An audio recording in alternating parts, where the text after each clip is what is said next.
Hello everyone, I'm King Rat, and in today's video I want to go over my initial thoughts on the Quest 2. Make sure to stick around to the end because not all of what I have to say is good news, and without further ado, let's get into it. First and foremost, oh my god is the difference in resolution amazing. The lines between the pixels are almost invisible, especially if you use side quests to increase the resolution of the headset. If you don't know how to do this, I will be uploading a tutorial on this pretty soon, so make sure to subscribe so you don't miss it. I had a hard time trying to show the difference in resolution, so you're just gonna have to take my word for it, but trust me, it's there. The image on the Quest 2 is so much clearer than the original Quest, and in my opinion is now a viable option for watching videos or movies. Another category where the Quest 2 excels is the processor.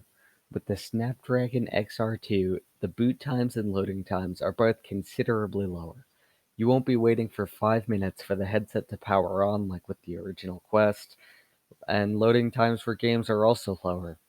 The biggest difference with the updated processor, though, is the graphics. Better lighting and graphics just lead to a more immersive experience, and in games that have already been updated to take advantage of the Quest 2's better specs, it does make a pretty big difference. In terms of audio, the Quest 2 uses two built-in speakers on the sides of the headset. The audio is also about the same quality as the original Quest, that is to say, not the best. It's almost totally fine for all experiences, but you aren't going to get a ton of bass, and the headphones make it a lot more immersive. One area I'm not as impressed with is the field of view. For those of you who don't know, the field of view is basically how much blank space there is on the edges of the headset, and a higher field of view is better. The human eye has an FOV of about 210 degrees, and the Quest 1 had an FOV of around 100 degrees. The field of view on the Quest 2 varies depending on the setting, but it is usually around 10 to 15 degrees less than the original Quest, which is a bit disappointing. Not a deal breaker, but it just makes it a little bit less immersive, and I was hoping for an increase in FOV over the original Quest. For $300, the Quest 2 is a pretty damn good VR headset, but it isn't all sunshine and rainbows. Where I think the Quest 2 really falls short is comfort. The included fabric strap feels comfortable for around 15 to 30 minutes, but after that, it starts to get pretty uncomfortable. If you're going to be doing a lot of VR gaming, the Elite strap or some other more comfortable alternative is pretty much a must-buy. If you just want to use it every once in a while to show off to friends, the fabric strap will do just fine. My other main issue with this headset is the IPD adjustment.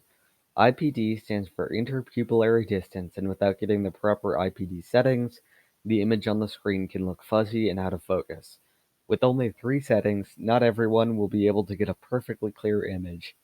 It works fine for me, but some of my friends have had issues with getting the headset in focus.